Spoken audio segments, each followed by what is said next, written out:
masque, car c'est assez désagréable. Oui, je souhaite intervenir, car sinon, à quoi sert cette avalanche de mots si ce n'est pas l'occasion d'un échange?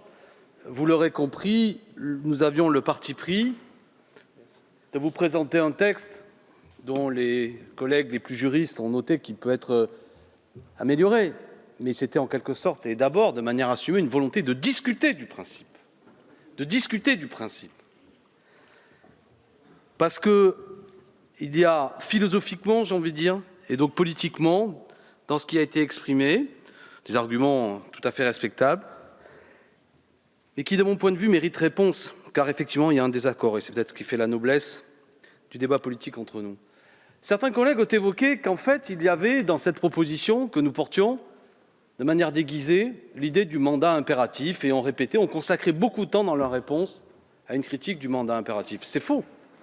Absolument pas. D'ailleurs, la Commission de Venise a été évoquée, qui a travaillé sur les différentes formes d'outils démocratiques au niveau européen, s'est interrogée sur le principe, là où cela existe, du droit de révoquer, et a bien souligné que c'était deux choses totalement distinctes que le mandat impératif. Donc cet argument ne tient pas. Il ne tient pas. Maintenant, il faudrait se mettre d'accord les uns et les autres. Si je suis contre l'idée du mandat impératif, car l'élu, le mandataire, le représentant, on pourrait discuter sur le mot, il a son importance sur le plan historique et politique. Car durant la Révolution française, beaucoup préféraient le terme de mandataire, voulant marquer par là qu'il y avait quand même un mandat qui était donné. Et d'ailleurs, vous tous, quand vous vous présentez, vous dites « j'ai un mandat ». Le président de la République a un mandat. Donc si ce mot est utilisé dans le débat politique, c'est bien qu'il y a quelque chose qui engage. Ça n'est pas un poste, c'est un mandat qui a été donné. Alors peut-être pas mandat impératif, mais moi je suis contre le mandat récréatif, c'est-à-dire je fais ce que je veux, qui a été exprimé avec certains talents et avec la verve qu'on lui connaît par le garde des Sceaux qui en gros dit « Corbière, si je vous écoute jusqu'au bout, c'est le peuple qui décide ». Ben oui, c'est lui qui doit garder la possibilité de contrôle. Moi je crois qu'au point où nous en sommes aujourd'hui, je bannis complètement le mot de rétablir la confiance. Parce que la confiance, c'est un sentiment. Je suis un républicain et je veux des droits. Des droits. Parce que la confiance, elle viendra à partir du moment où des droits auront été acquis, qu'ils fonctionneront ou pas, et qu'à partir de là, se rétablira quelque chose. Donc le problème n'est pas de savoir, de dire par des formules qu'il faut rétablir la confiance, mais quels droits nouveaux nous exerçons et nous donnons aux citoyens pour qu'ils puissent contrôler les élus. Cela ne va pas aggraver la situation. Pour quelle raison l'argument a été utilisé? Pourquoi cela aggraverait la situation? Pourquoi le fait que lorsque nombre de nos concitoyens ne sont pas satisfaits par celle ou celui qui les représente, le fait que dans certaines conditions, j'y reviendrai, ils puissent éventuellement faire un référendum révocatoire, en quoi cela aggraverait la situation? Ne voyez-vous pas précisément que nombre de choses que nous avons vécues les uns et les autres douloureusement sont l'expression du fait qu'un nombre significatif de nos concitoyens, et j'ai peur que ce soit une majorité, considèrent que ça n'est plus, que le système démocratique ne leur permet plus de se faire entendre, et que les élus se sont détachés complètement de ceux qu'ils sont censés représenter. C'est un problème de fond. Vous n'avez pas répondu à l'argument. Je me le suis appliqué à moi-même pour qu'il n'y ait pas de polémique entre nous. Je suis député, je ne représente que 21% des électeurs inscrits dans la circonscription, et vous aussi. Vous avez dénoncé la tentative de possibilité de minorité agissante, mais vous êtes élu, je suis élu par une minorité, une petite minorité.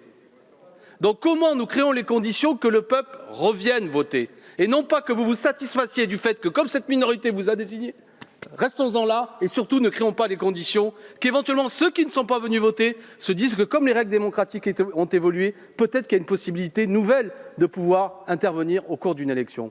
Vous croyez, et c'est volontairement que nous n'avons pas proposé la loi organique parce que nous voulons parler du principe. Mais imaginez, chers collègues Balanant, je crois que c'est vous ou d'autres qui avez dit, bon, fixons le seuil de possibilité d'engager, de déclencher le seuil de révocation à 20%. C'est énorme. C'est énorme. Non, pardon. Alors, ce serait énorme. C'est le score que vous avez obtenu sans doute pour vous faire élire. Vous connaissez tous nos concitoyens, ce sont des braves gens. Personne n'a envie de s'amuser à convoquer en permanence des élections. Donc si quelqu'un arrive à réunir 20% des électeurs d'une circonscription pour qu'éventuellement le processus de référendum révocatoire soit déclenché, vous le savez très bien, ça n'est pas par fantaisie, mais c'est parce qu'une part significative de l'électorat, que vous jugez d'ailleurs suffisamment légitime pour vous envoyer à l'Assemblée nationale, une partie significative de l'électorat dit « nous souhaitons là-dessus à nouveau replonger dans le bain du suffrage pour savoir si celui ou celle qui nous représente est vraiment légitime.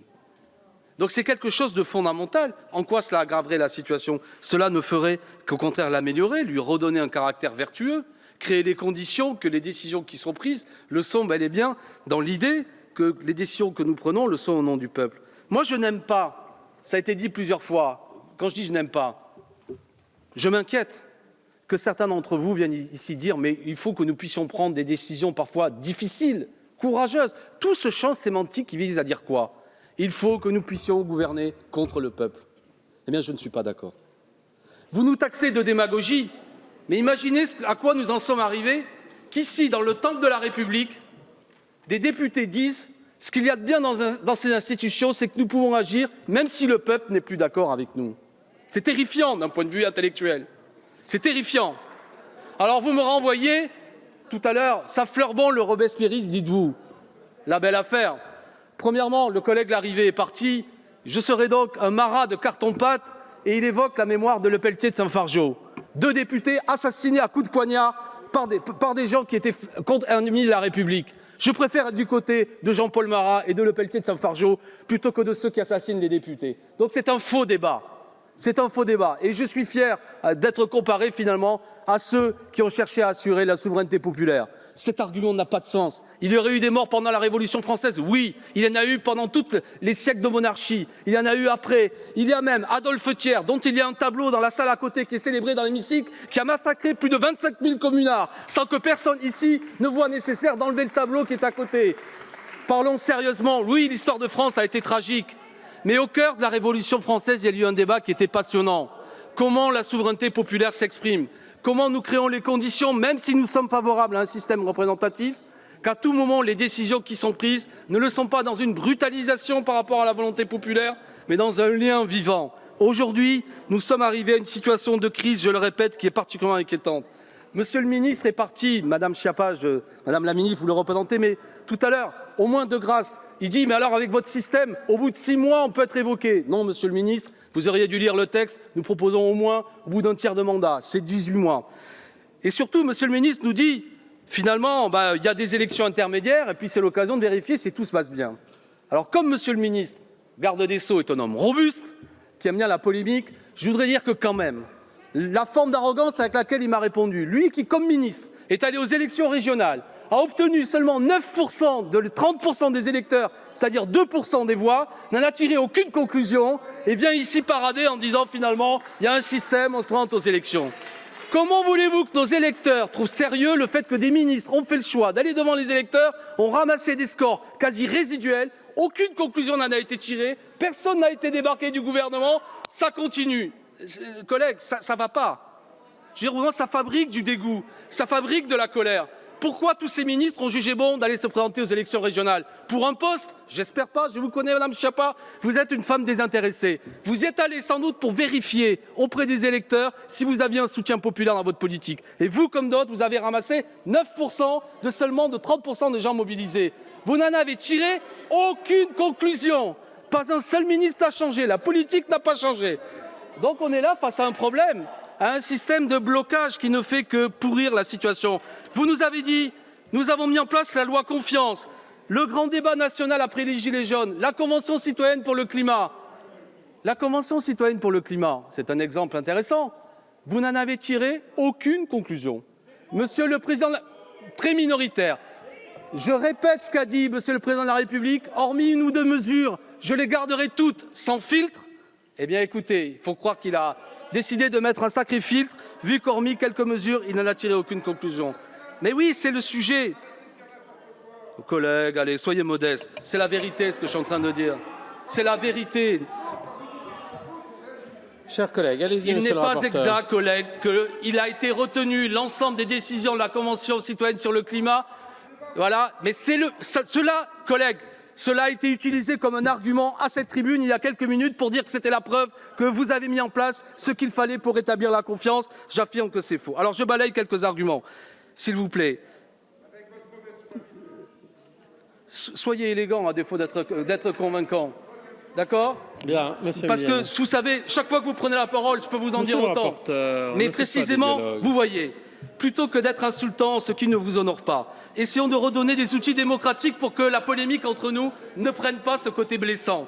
Précisément, ce que je vous propose, c'est des choses qui existent dans certains pays, qui n'ont pas démontré ce chaos que vous décrivez, qui donnent des respirations démocratiques plus intéressantes, qui ouvrent la possibilité que le citoyen soit un acteur respecté et pas seulement ramené à celui de pouvoir intervenir une fois tous les 5 ans avec aucun droit entre-temps. Précisément, tout à l'heure, il a été dit qu'il y avait un caractère populiste à nos propositions. Et nombre de huistes ont été donnés, notamment par le collègue Euzet. Au bout d'un moment, une telle collection de huistes devrait impressionner idéalistes, irréalistes, surréalistes, populistes. Mais on touche le fond du sujet. Et j'en viens à ce qui sera peut-être une conclusion. Collègues, franchement. Je prends le mot à mon compte. Je prends le mot à mon compte, ce mot que vous jugez insultant. Populiste, c'est-à-dire quoi? De vouloir vérifier, quand on a l'honneur d'exercer ce mandat, que nous restons des représentants du peuple, que nous ne sommes pas à distance du peuple, que nous ne voulons pas agir contre le peuple. Populiste, oui, je le suis, mais je préfère cela à être populophobe, comme certains sont en train de le revendiquer ici, et à se satisfaire d'institutions qui, même quand elles ne rassemblent plus qu'une minorité de gens, continuent de tourner. Un président de la République, il y a fort bien longtemps, qui s'appelait François Hollande, avait même dit « ce qu'il y a de bien dans la Ve République, c'est que même quand on est impopulaire, on peut continuer d'agir ». Moi, collègues, cela me glace le sang. Cela me glace le sang quand les plus hauts responsables de la République trouvent normal des institutions qui permettent de continuer. La violence, je l'ai dit, la violence qui monte dans le pays, que nous condamnons tous, doit trouver une réponse pacifique, démocratique. Et même s'il faut plus se rendre aux urnes prochainement, nous nous rendrons plus aux urnes pour vérifier si ce que vous décidez, si ce que nous proposons a une adhésion populaire. Et ce qu'il y a de vertueux quand on convoque le peuple aux urnes, c'est qu'on cherche à convaincre, on cherche à faire campagne. Pour cela, il faut des programmes, il faut du temps pour que ces programmes circulent. Et je l'adresse aux collègues d'En Marche, à bon entendeur, salut. Il est temps que le président de la République se déclare candidat, parce que la manière aujourd'hui dont il se dissimule dans une non-candidature est aussi un mépris dans nos institutions. On ne prend pas le peuple par surprise, mais par les idées. Bien.